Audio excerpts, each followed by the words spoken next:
Shalom, saudaraku yang dikasih dalam Tuhan.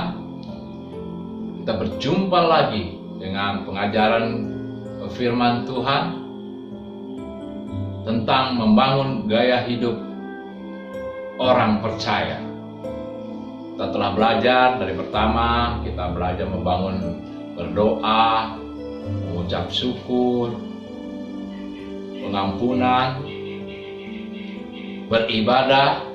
Dan yang sekarang kita akan belajar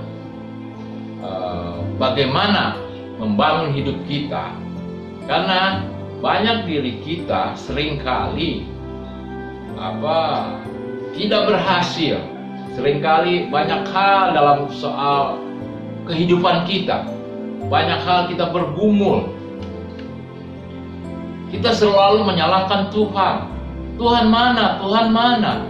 Tuhan nggak memberkati saya. Tuhan tidak memberikan saya berkat yang berlimpah. Ingat saudara-saudaraku yang dikasih Tuhan, sekali lagi kita adalah hanya sebagai pengelola, bukan pemilik. Jadi apapun yang kita terima, yang kita miliki hari ini dalam tanda kutip, itu semua adalah yang harus dikelola ya dalam hidup kita. Ini yang sering menjadi benturan bagi kita. Jadi mari kita hari ini belajar kehidupan yang bagaimana, yang sesuai dengan firman Tuhan, yang gaya hidup yang bagaimana dalam kehidupan kita, supaya kita tetap terus mendapatkan sesuatu yang Tuhan hendak lakukan dalam hidup kita. Kita akan baca ya kebenaran firman Tuhan 1 Timotius 6 ya. Kita sudah beribadah ya, kita sudah melayani Tuhan malah. Tapi kenapa kok kita ada sesuatu hidup kita seolah-olah tidak diberkati? Apa yang dikatakan oleh firman Tuhan? Ya, saya akan bacakan 1 Timotius 6 ayat 6. Di sini dikatakan, memang ibadah itu kalau disertai rasa cukup. Ingat, perhatikan baik-baik. Memang ibadah itu kalau disertai rasa cukup memberi keuntungan besar. Ayat 7-nya, sebab kita tidak membawa sesuatu apa ke dalam dunia, dan kita pun tidak dapat membawa apa-apa keluar. Ayat yang ke-8, asal ada makanan dan pakaian, cukuplah. Paulus menuliskan ini kepada Timotius, mengingatkan ibadah itu kalau dirasa cukup itu memberi keuntungan besar. Sebab sekali lagi ya, kita lahir telanjang, pulang pun harusnya telanjang, tetapi karena etika kita dipakein baju, jas malah ya. Semua yang kita miliki, semua yang kita dapati di dunia ini, pasti semuanya akan ditinggalkan. Engkau punya tanah beribu-ribu hektar, paling yang kepake cuma lubang 2x1. Engkau punya rumah berpuluh-puluh rumah, paling yang engkau tempati cuma 1, bahkan kamar pun 1. Engkau punya kamar rumahmu 10, pasti yang dipakai cuma 1. Bahkan punya mobil 100 pun pasti yang dipakai 1. Jadi firman Tuhan mengatakan, marilah kita sebagai anak-anak Tuhan membangun hidup dengan rasa cukup, atau dengan kata lain kita hidup sederhana. Tadi dikatakan ayat 8-nya, asal ada makan, minum, pakai, cukuplah. Semua itu akan mendatangkan keuntungan bagi hidup kita. Kenapa kita harus tersiksa? Kenapa kita harus menderita? Karena mengejar menjadi orang kaya, mengejar menjadi orang sukses dengan cara-cara yang tidak sesuai dengan firman Tuhan. Kenapa? Sekali lagi, marilah kita hidup sederhana. Karena Yang saya katakan tadi, semua yang ada di dunia ini kita akan tinggalkan, ya, termasuk istrimu, anak-anakmu, suamimu, siapapun itu pasti kau tinggalkan, ya, karena orang mati itu nggak pernah bawa-bawa apa-apa, ya. Jadi marilah kita sebagai anak-anak Tuhan membangun gaya hidup yang berikutnya ini, yang keenam adalah dengan rasa cukup. Banyak orang terjebak dengan mengejar uang, mengejar harta, akhirnya menjadi kesia-siaan. Apalagi zaman sekarang, semua ditawarkan dengan kredit, dengan bayar cicil. Tetapi pada akhirnya kita harus sesuaikan kemampuan kita. Oleh karena itu, hidup dengan rasa cukup atau sederhana itu supaya kita seimbang antara penghasilan kita, pemasukan kita dengan pengeluaran kita.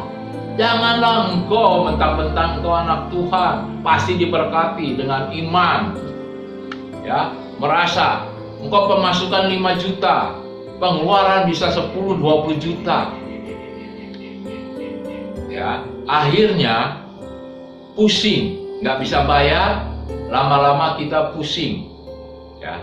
Sering setelah guyon saya berkata kepada bank-bank yang mengeluarkan kredit, saya berkata, kalau kami belum punya utang, pasti yang datang itu yang cantik, yang wangi, menawarkan fasilitas kredit, kita harus kredit, kartu kredit dan sebagai kredit dah. Tetapi kalau sudah macet, sudah nggak bayar-bayar, yang datang siapa? Pasti yang datang itu adalah orang yang berbadan besar, hitam, keriting, kribo, yang datang seperti itu, memaksa kita, ya. Jadi saya katakan, mari kita bangun kehidupan yang sederhana, ya. Buat apa sih menumpuk? Kadang-kadang orang ada yang berburu pakaian, padahal pakaian di rumahnya sudah beberapa lemari lah, ya, atau sepatu, tas sudah beberapa puluh box atau beberapa puluh lemari tas, sepatu, semua pasti yang dipakai cuma satu kan, semua ditumpuk. Buat apa? Nah, oleh karena itu mari kita hidup sederhana, ya. Marilah kita hidup sederhana supaya kita hidup nyaman, damai. Pemasukan kita 5 juta, ya pengeluaran yang 4 juta lah, jangan sampai 5 juta habis semuanya. Kenapa? Kita apalagi yang kerja, ya, yang bisnis, yang kerja, yang usaha lah, kita tidak tahu keadaan bulan depan, tahun depan seperti sekarang. Kasusnya ada corona ini dari awal tahun. Semua orang memprediksi bisnis saya akan ini, tetapi ketika corona datang, apa yang terjadi? Semua lockdown, semua menderita, ya. Yang paling susah adalah yang punya kreditan, kredit rumah, kredit mobil, kartu kredit dan semua yang kredit lah, itu yang pusing. Mereka pusing, tetapi yang berbahagialah orang yang bisa hidup sederhana, cukup. Ya, firman Tuhan dikatakan cukup dengan apa, saudara makan, minum, pakai, itu cukup buat hidup ini. Mari saudara-saudaraku, jemaat dikasih Tuhan, gaya hidup anak-anak Tuhan adalah sederhana. Supaya apa? Supaya kita bisa dengan kelebihan kita bukan menumpuk untuk hidup kita, tetapi mari kita bantu saudara-saudara kita yang lain dengan memberi. Itu lebih baik daripada tumpuk dalam hidup kita, ya. Karena itu, saudara-saudaraku yang dikasih Tuhan, kebaikan kita hidup sederhana, ya. Dengan kita menjadi hamba uang, ya. Ini yang harus kita miliki. Kalau saya perhatikan, seringkali hidup anak-anak Tuhan yang sudah mulai diberkati, akhirnya lupa diri, ya. lupa untuk hidup sederhana. Padahal ya, kehidupan sederhana itu bukan kehidupan yang miskin, kehidupan yang sukacita, bisa berbagi kepada orang lain, bisa memberi orang lain. Itu, oleh karena itu kita belajar hidup sederhana. Cukupkanlah dirimu dengan apa yang ada padamu. Jangan turuti hawa nafsumu, karena itu akan menjerat kita. Kita akan terjerat dengan berbagai duka. Ya, saya melihat, memperhatikan sejak corona banyak orang yang menderita. Kenapa? Mereka bilang pekerjaan gak ada, penghasilan gak ada, pengeluaran begitu banyak karena kredit seperti itu. Yang berbahaya adalah gaya hidup kemewahan, ingin menunjukkan kepada orang lain, wah hebat, aku berhasil. Padahal keberhasilan kita, kehebatan kita dari hasil pinjam. Tuhan tidak menginginkan kita menderita. Dia menginginkan kita sukacita dan berhasil. Jadi mari jemaat kekasih Tuhan, yuk kita latih hidup sederhana ini. Karena sekali lagi, segala yang ada di dunia ini tidak akan dibawa mati oleh kita. Semua ditinggal. Ya, bahkan tubuh kita ketika kita mati pun ditinggal di bumi. Karena apa? Tubuh kita ini adalah dari debu dan tanah. Hanya roh yang kembali ke Tuhan. Yuk, mari kita hidup sederhana. Hidup dengan penuh kesederhanaan itu bukannya pelit, tetapi cukup. Kita bisa berbagi dengan orang lain, bisa memberi orang lain, karena itu bagian dari kita. Karena anak-anak Tuhan dituntut untuk berdampak, berbuah. Kita tahu filosofi buah. Apakah buah dinikmati oleh pohonnya? Oh tidak, pasti dinikmati oleh orang lain. Jadi hari ini kita diingatkan oleh firman Tuhan, bangun hidup dengan rasa cukup. Ya, kalau kita tahu hidup dengan rasa cukup, hidup kita akan damai, hidup kita akan bersukacita, hidup kita akan memancarkan kemuliaan Tuhan. Yuk, mari kita latih hidup cukup ini, karena itu yang diajarkan oleh Tuhan sendiri kepada kita. Mari kita berdoa. Terima kasih Tuhan, kami bersyukur hari ini Kau mengajarkan kami, mengingatkan kami untuk hidup sederhana, hidup dengan rasa cukup, yang penuh ucapan syukur dalam hidup kami, hingga kami tidak terjebak dengan kepahitan dunia, jerat-jerat dunia yang begitu mengikat orang-orang Tuhan.